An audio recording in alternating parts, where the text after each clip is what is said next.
Welcome to the On List. Today I want to talk about the original men's fragrance from Paco Rabanne, or I should say Rabanne, as the house has recently chopped off the first name of the designer after his passing. I don't understand why that's a thing. Why houses that have the full name of the designer have to cut off all but the last name when that designer passes away. They did it with Yves Saint Laurent, shortening it to just Saint Laurent. So now they're doing it with Paco Rabanne, just calling it Rabanne. I don't think it sounds good like that personally. But in any case, this first Paco Rabanne men's fragrance, simply called Paco Rabanne Pour Homme. There's a curious origin story behind it, actually. And as we talk about it, we'll talk a little bit about some commercial soaps and aftershaves in the process, and then we'll go up through the many imitators and competitors that the fragrance had upon its release, plus, most importantly, some of the novel materials that went into the fragrance that were among the first time those materials would appear actually in a commercial fine fragrance. So pretty historically noteworthy stuff here. Now, I need to make a disclaimer before I begin talking about Paco Rabanne Pour Homme. I know there are like 6 or 7 different major bottling revisions, and who knows how many different reformulations there have been since 1973. And I know some of you guys get really up your own ass about which one is the correct one, which one is the only one that counts, and then all the rest are just sad, limpid shadows of their former selves, and anyone who wears anything but the correct version is not actually wearing the fragrance, and all this other really bizarre, like almost cult-like, superstitious just behavior that you guys have, like worshiping fragrances and certain batches of fragrances like you're worshiping false idols. Okay, I mean, Moses tried telling you not to do that, and here you are doing it anyway, putting bottles of perfume in front of you and going like this to them. My disclaimer is that I am going to talk about both older and newer Paco Rabanne, and I have neither the oldest nor the newest. So I have a bottle that's closer to the original and then a bottle that's closer to what's out there. But I have neither the first nor the current, and I do not care. So if you care and you're going to call me a heretic and a heathen and put me up on the cross and set me on fire and make an effigy out of me or whatever it is you weird religious cult-like people want to do, I'm just going to say click off the video. Don't watch the video. Go do something else, because I'm just going to piss you off and I'm going to make you unsubscribe. I'm going to make you leave a nasty remark, which I'm going to then have to block and remove from the channel. You know, it gets really ugly and really personal really fast. I've had people just this week, like, just get completely disgusted with me because I tried to talk some sense into them. And I'm like, I don't like seeing people get so just stressed out, frankly, get so stressed out and just mentally exhausted over perfume. They shouldn't get themselves like that. It's not a big deal. We've got much bigger things in the world to worry about than whether someone has the best version of a fragrance, or whether they're actually wearing the worst version, or if their batch code is correct, or if they have the right manufacturer or the right country of origin, or whether what type of recycle symbol does their bottle have, do they have a barcode or not, how many ingredients. Just don't. Okay, don't. This is a general discussion about the fragrance itself that encompasses all versions of the fragrance. So if you have any bottle of Paco Rabanne Pour Homme, you are allowed in this conversation. If you have any bottle, bought yesterday, bought 30 years ago, bought 50 years ago, if you have any bottle, you're welcome to join this discussion. Okay, not gatekeeping you here. So that disclaimer out of the way, let's get started.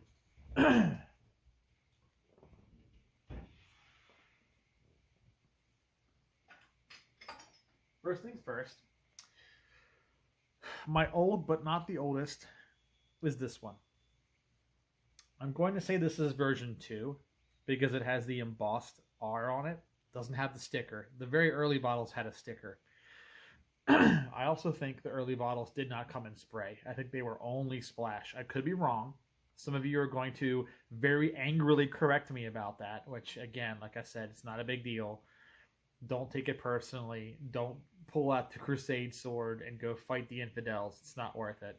But I think the original version only came in splash. I could be wrong. It may have had a spray too, but this is definitely version 2 because it's a natural spray bottle. It is not a pressurized atomizer.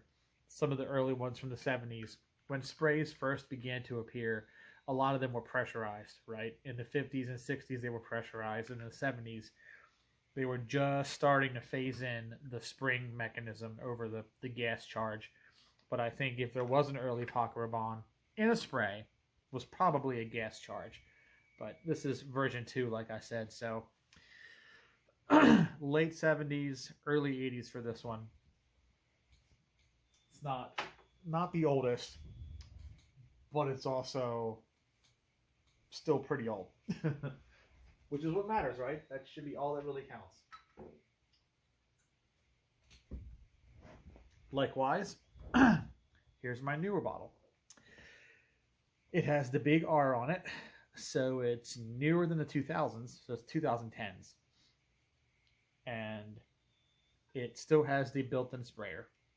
The very most recent versions of this, the brand newest ones that are out in the market, have gone back to a cap, actually. It's funny how things go back around, but if you buy a brand new bottle of Paco Rabanne Pour Homme, it has a cap once again. So they've come full circle back to having a cap. But this was the last generation that had a built-in sprayer. We saw these built-in sprayers get introduced in the 90s. Sometime in the 90s, these came around. And these kind of became the way to have Paco Rabanne for a long time. You had the script up here for a while, and the R was down there, and then they made the R big again in the 2010s and moved the words back down to the bottom. This bottle is the first bottle that doesn't list oak moss.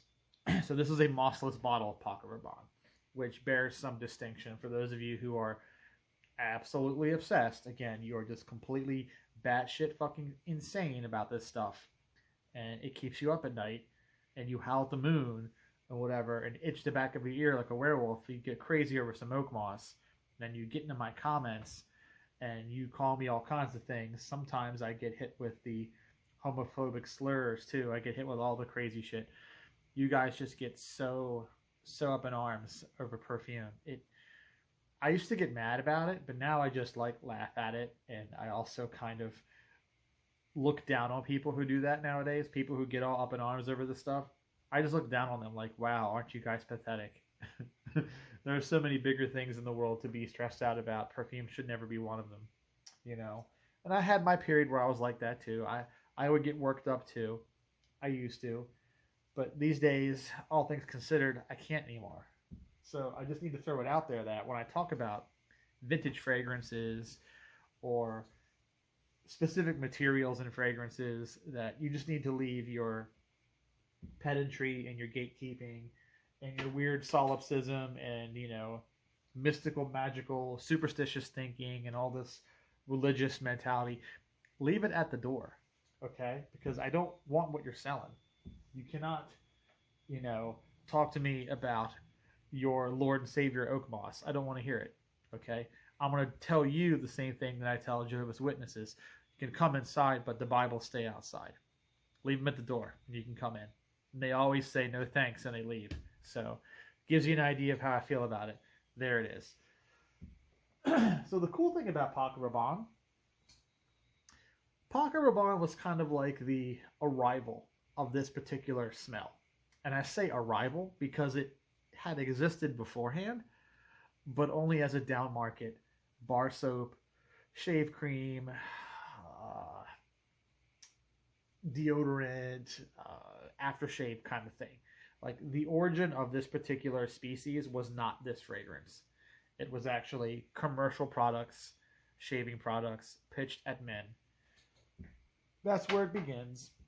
Paco Rabanne was just the fragrance to bring this scent profile into the mainstream in terms of fashion, high fragrance, high fashion, designer stuff. Like I said, Paco Rabanne was the arrival of that scent profile. Before that, it was just common, ubiquitous. People didn't really see it as anything special. But you know how branding works, how designers' luxury products work. You put a high-end name on it and you put it in a fancy bottle. Use marginally better materials too. Suddenly you have something that's a cultural phenomenon. It's no longer just the smell of bar soap, no longer just the smell of shave cream. It matters. So like I said, it's arrived. Paco Rabanne, when he put that fragrance out in 73 as his first entry into men's perfume, he took that scent profile, basically, and brought it into the light. The limelight, if you want to be specific about it. But if you roll back the clock about 4 or 5 years to the late 60s, you'll find that the origin of the scent profile is actually this. Again, not deep vintage, okay? Not original late 60s. So don't come at me, bro. Once again, if you come at me all mean and rude, I'm just going to flick you into the sun. That's what I'm going to do. I'm going to take you, your little ass, your little pea head ass, and go right into the sun. So don't do it. It's your final warning. So this is a product by a German, a former German shaving supplies company, which sadly no longer exists, but the product remains. But Sear is the brand. Sear used to make razor blades, razor blade handles, stropping leathers. They made shave bowls, shave soap, shave creams, obviously aftershaves. So they made a full range of stuff. Bar soaps, all for men, all for the German wet shaver. And this particular product, their most enduring product, the product that outlived them as a brand, basically. So they died, this carried on. Is this product called Irish Moss? Now I know you see 2 O's there and you're tempted to say moose. I joke around, I say moose too, but it's pronounced moss. It's Irish moss. It's just, with the German language, if you want the aw sound, you use 2 O's. Don't know why. I don't speak German, so if you're questioning that, you can just ask your German friends why 2 O's is pronounced aw and not oo. That's just the way it works. Here's the proper aftershave. There's a 100 ml bottle.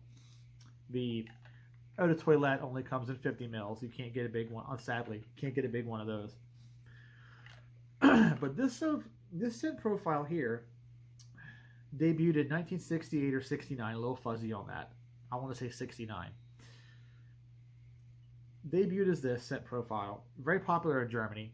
Actually, it kind of took Germany by storm, if you really want to be honest. It became a big deal. Sear Irish Moss was kind of like Germany's answer to Skin Bracer. Because Skin Bracer is a fougère. Green, minty. Difference is, Skin Bracer is also very smooth, a little bit sweet. It's got a little bit of vanilla in it. It's more of the American style fougère. But, people in Europe don't like it like that. So, this is more bracing, more green, fresher, more citrus, more herbs. And it has a magic ingredient. A magic ingredient called dihydromyrcenol. One of the first uses of dihydromyrcenol in a commercial product was in this aftershave / bar soap / shave cream / eau de toilette. It was a full range. Originally, it was a full range. Now, unfortunately, it only exists like this. That's because Sear went under, and the company Maurer and Wirtz, very big German drugstore brand, Maurer and Wirtz purchased Sear and just destroyed everything. kept this. This was what sold, so they kept this. No more razor blades, no more brush and bowl, just this aftershave. It's all they make now. And it's a Maurer & Wertz product. Sear doesn't really exist, like I said. It's not really a thing. But this scent profile proved so popular in Germany, that when the international health and beauty company Colgate-Palmolive decided to make a deodorant soap in Germany to compete with stuff like Safeguard, which was a Procter & Gamble product, or Lifebuoy, which was a Lever product, Unilever by that point, they decided to steal the scent profile from this. So Colgate-Palmolive did it dirty, and they figured out what was in this, and they put it in their bar soap. And that bar soap became Irish Spring, or the original German word was Irishish Frühling or something. Again, I'm not German. Okay, don't scream at me. I'm sorry. But Irishish Frühling or whatever, or Frühling, translates into Irish Spring. The soap wasn't released in the United States until 1972. But Safeguard from Procter & Gamble came out in 1963. And if you smell if you smell a bar of Safeguard nowadays, you can tell it was made in the 60s. It's got that chypre, aromatic chypre kind of smell to it. A bar of original Safeguard kind of has that Monsieur de Givenchy, Moustache Rochas, that's the vibe it has. It has that tart, sharp, woody, citrus smell. But Irish Spring has that fern accord with the patchouli, with the oak moss, the rosewood, the lavender, the geranium, all the green materials, and a big old plunk of dihydromercenol. And that dihydromercenol is what gives it that sort of piercing, aqueous, filmy soap bubble kind of vibe that all of these fragrances have, including Paco Rabanne has it too. Things like Dracar Noir and Cool Water would have higher doses of dihydromercenol, much higher doses.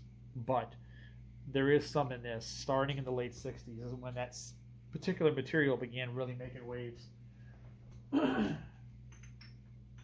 Now, with Paco Rabanne, he wasn't really super into the idea of having men's fragrances. He was kind of like Loris Azzaro, whereas he didn't really care about that. They had to twist his arm, basically.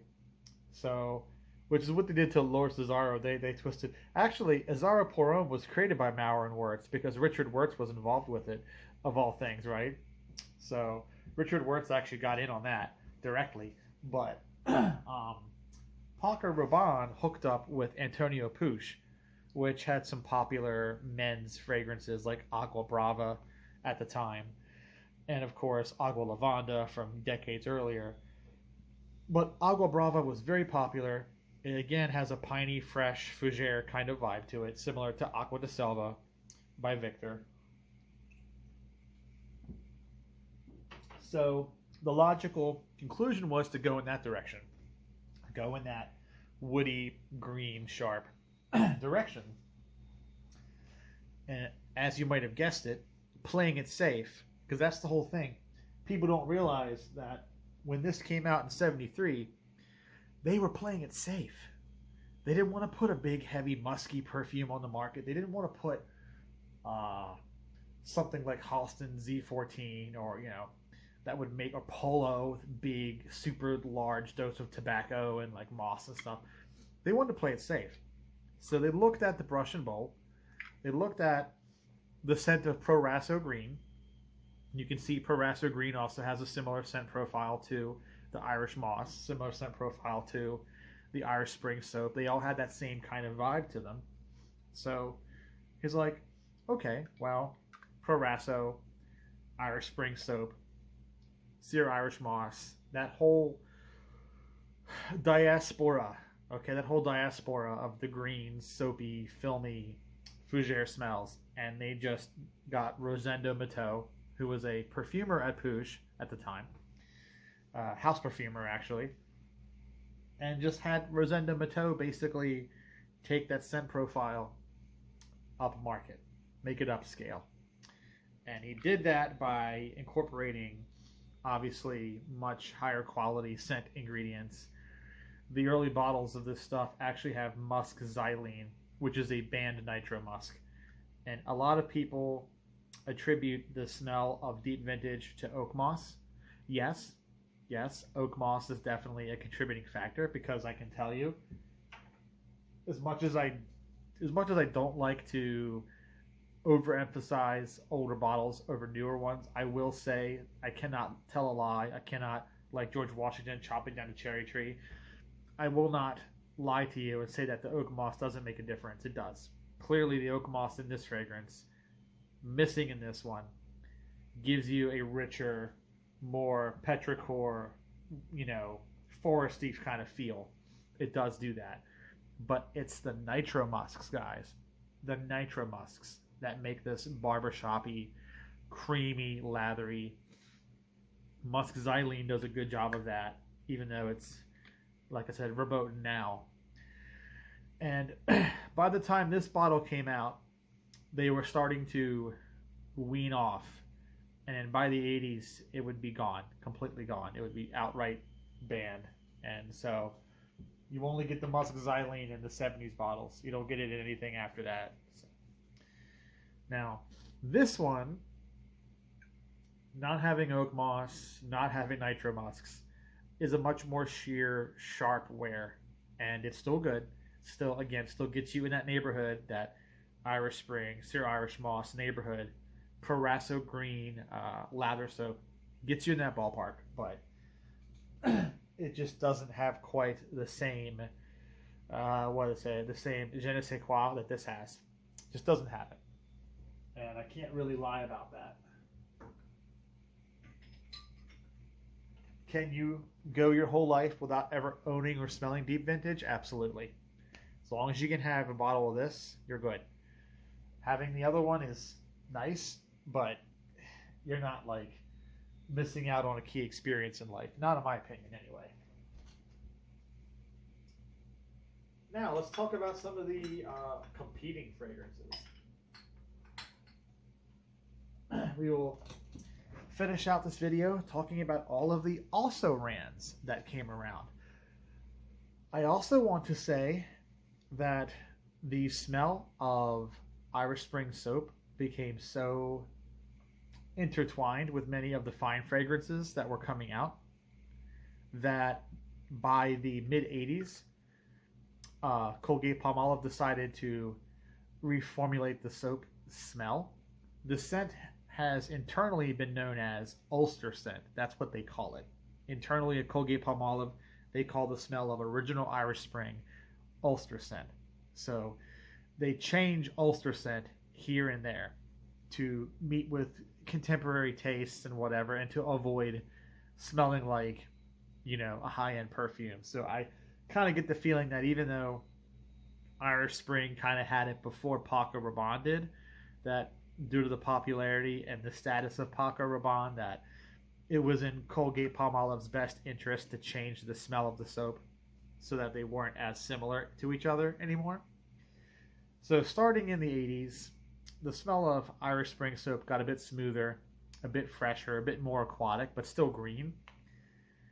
And then the scent profile changed again in like 2017, because 2017 is when they came out with body wash, and they wanted the smell of the body wash to match the bar soap. So while I don't want to say that Irish Spring smells really dramatically different, it doesn't. It still smells recognizably like it always has. It's just been tweaked and twisted over the years to drift further and further away from Paco Rabanne and other things that stick with the original smell.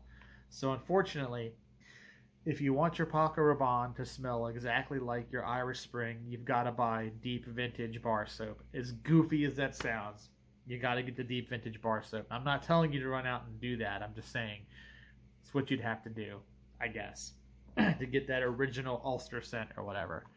To me, I don't care. It's close enough for government work. I don't care. 75, we would see this come out. the debut fragrance from Jacques Bogart, who only makes men's fragrances. So I don't just say debut men's fragrance. It's just a debut fragrance. You can tell they were really looking to copy the opening of Paco Rabanne here, but they wanted to go in a more manly direction, so they went more with leather. So this has a very dry leather profile, similar to Royal English Leather by Creed, Special Reserve by Pinot Clubman. Just that kind of dry, clove-ish kind of heavy, sort of belt leather, as I call it. So it's like Paco Rabanne if it was twisted up with a leather chypre. Some folks prefer this, and I like it a lot, so I can see why. It's the only Bogart that's not terribly strong. See, all the later ones were big powerhouse things, like One Man Show and Furio and stuff. Force Majeure, all that stuff. Really, really powerful. But this is actually very civilized. It's probably the only one that's actually civilized from this brand, and it's the first one. So, that's okay. I like it.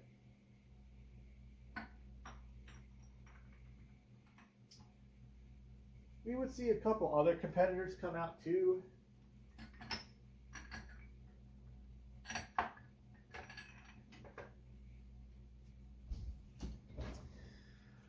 I'd say the biggest ones,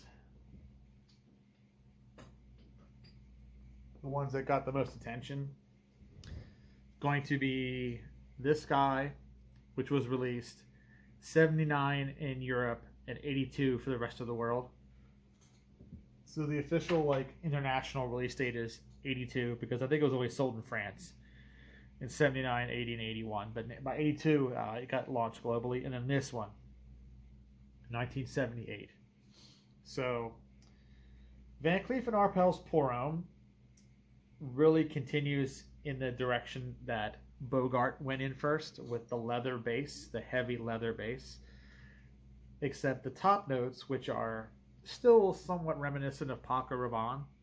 Now they've got a dark rose and a carnation twisted up in there. So imagine taking that scent profile and making it very gothic and very floral, and then doubling down on the leather, adding castoreum to the mix, just making this very big, heavy, gothic deviation, I guess, from where Bogart went with the scent profile by switching out the fougère base for the leather base.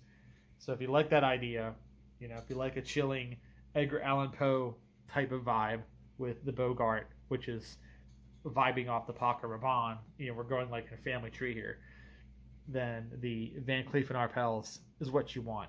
Although discontinued, ton of money now, not really worth paying a bunch of money for.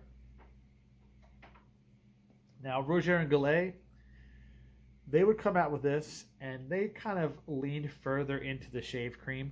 I said the early bottles of Paco Rabanne were much creamier because they had the nitro musks in them. This kind of goes further with that. This introduces ylang ylang, which adds a very musky, creamy finish. Jasmine. The tonka is a bit thicker here. So this is really more leaning into shave foam. And in fact, they actually make a shave foam, or they made a shave foam years ago, whichever. But if you really wanted a version of Paco Rabanne Pour Homme, or the scent profile that goes much further into wet shaving, even further than Paco Rabanne goes, this one is for you. Unfortunately, it is also discontinued. So good luck finding a bottle for decent money.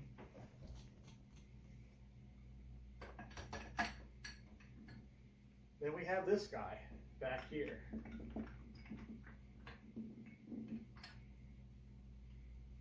The last two I'm going to mention actually before I round up. Lomani, kind of a early version of an Armaf, where the fragrances were kind of trying to be similar to popular stuff. But Lomani had a fragrance called Best, came out in the early 80s. That again was another sort of Paco Rabanne meets Van Cleef and Arpels, Bogart. Again with the leather profile on this really tries to emulate that vibe. It is my least favorite. I'm much more of a Lomani Pour Homme kind of guy. And then way later, we would have Fragrances of Ireland would come out with a fragrance called Patrick. Now I know you're going to say, what about Worth Pour Homme? What about Worth Pour Homme Oat Concentrate? What about the original Veil Pour Homme as well? Aren't those all similar? Yes, they are. Okay. I used to have a bottle of Worth Pour Homme Concentrate, but I got rid of it. Wasn't a fan of it. The original Worth Pour Homme is also very similar to Paco Rabanne. Want to mention them in passing. They're okay. Not my favorite. The Veil Pour Homme is very nice. I feel like it's a bit of a Paco Rabanne mashed up with Azzaro Pour Homme. So if Paco Rabanne and Azzaro had a baby, you'd have Veil Pour Homme from 1980. This guy, though, this is the weirdo. This is the Patrick by the Tourist Board perfume brand, Fragrances of Ireland. So all the poor Yanks that go to Ireland, go on vacation, they can buy a bottle of this at one of the tourist traps, and it smells more like Irish Spring than Irish Spring does.